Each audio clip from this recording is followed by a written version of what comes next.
আশীর্বাদ কামনা করে জনতার মধ্যে জননেতা আজ তৃতীয় দিন 5টি কেন্দ্রে আশীর্বাদ যাত্রা করবেন মুখ্যমন্ত্রী এবং শুরু হয়ে গেছে সেই আশীর্বাদ যাত্রা। আজ গহপুর, বিহুপুরিয়া, রঙা নদী, নৌবৈশায় বিজেপির জন আশীর্বাদ যাত্রা। আজও সারা দিন জনতার সঙ্গে কাটাচ্ছেন মুখ্যমন্ত্রী। এদিকে দলের জন্য মঙ্গল ও বুধবার বন্ধ থাকবে জন আশীর্বাদ যাত্রা। বৃহস্পতিবার ফের জন আশীর্বাদ যাত্রা শুরু করবেন মুখ্যমন্ত্রী। দেখতে পাচ্ছেন সেই জন আশীর্বাদ যাত্রা ছবি।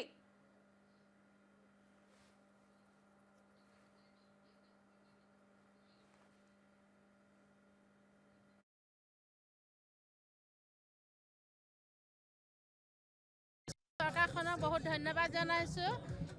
আমাৰ হিমন্ত বিশ্ব শৰ্মা মাননীয় হিমন্ত বিশ্ব শৰ্মা ডাঙৰীয়াই আমাৰ মহিলা সবলীকৰণত যিমানখিনি উপকৃত কৰিছে, আমি তাৰ কাৰণে বহুত ধন্যবাদ।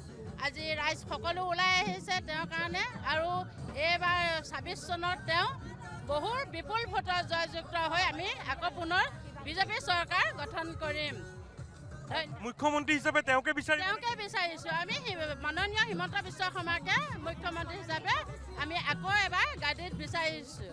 যিবিলাক প্ৰতিশ্ৰুতি দিছিল পালন কৰিব পাৰিছে? পালন কৰিছে। আমি দেখাত বহুত মঠ মন্দিৰ, স্কুল, কলেজ, ৰাস্তা ঘাট আগত যিমানখিনি আছিলে বহুতখিনি এতিয়া উন্নয়ন হৈছে।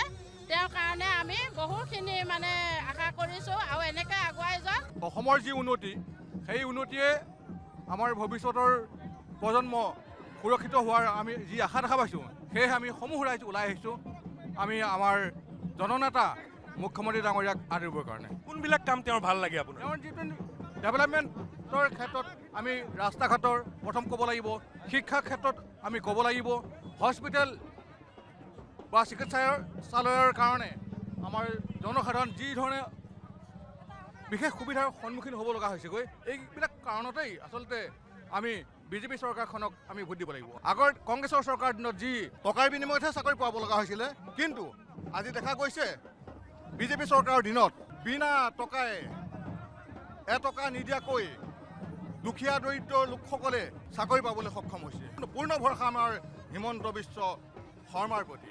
একেবাৰে দক্ষ হিমন্ত বিশ্ব শৰ্মা মুখ্যমন্ত্ৰী, একে দক্ষ মুখ্যমন্ত্ৰী। আকৌ কোন হ'ব মুখ্যমন্ত্ৰী? তেওঁই হ'ব? হয়, আকৌ হ'ব। আপোনালোকে বিচাৰে? বিচাৰো। আনকণ্টেষ্টেড জিকি যাব। 100% জিকি যাব। মানে বিজেপি এবাৰ বুলিয়ে নহয়, আমাক বিজেপি চৰকাৰে লাগে। অৰুণোদয়ৰ পইচা দিছে, সেইকাৰণে আপোনালোকৰ সুবিধা হৈছে? বহুত সুবিধা হৈছে। আমাৰ ল'ৰা ছোৱালী স্কুললৈ যোৱাৰ কাৰণে কিছুমান বেগ, কিতাপ, বহি কিনিবলগীয়া হৈছে। আমাৰ সেইকেইটা পইচা বহুত উপকৃত হৈছে। বিনা পইচাত চাকৰি পাইছে, এটকাও বুজিবলগীয়া হোৱা নাই। যোগ্যতা অনুসৰি চাকৰি পাইছে তেওঁলোকে। আমি সেইটোহে এতিয়া ঘৰ এটা ল'বলৈ হ'লে কংগ্ৰেছৰ দিনত ভোজ দিলেহে পাব। আমাৰ মামাই এতিয়া যিখন চৰকাৰে ঘৰ দিছে, এটকা পইচাও দিব নালাগে। আজি আমাৰ আনন্দৰ দিন, আমি আনন্দত উৎফুল্লিত হৈ পৰিছোঁ। আমাৰ মামা আহিব আজি। আজি আমাৰ অসমবাসীৰ একদম গৌৰৱৰ দিন আজি। মামাক ধন্যবাদ জনাইছোঁ। মামাই বহুতখিনি আমাক সাহাৰ্য দিছে। আপোনাৰ অৰুণোদয়ৰ পৰা ধৰি ঘৰ আৰু আত্মনিৰ্ভৰ পৰা ধৰি সকলো আঁচনি দিছে। মামাক আমাৰ সকলো নাৰীয়ে আগবাঢ়ি যাবলৈ বা আগুৱাই যাবলৈ আমি ধন্যবাদ দিছোঁ।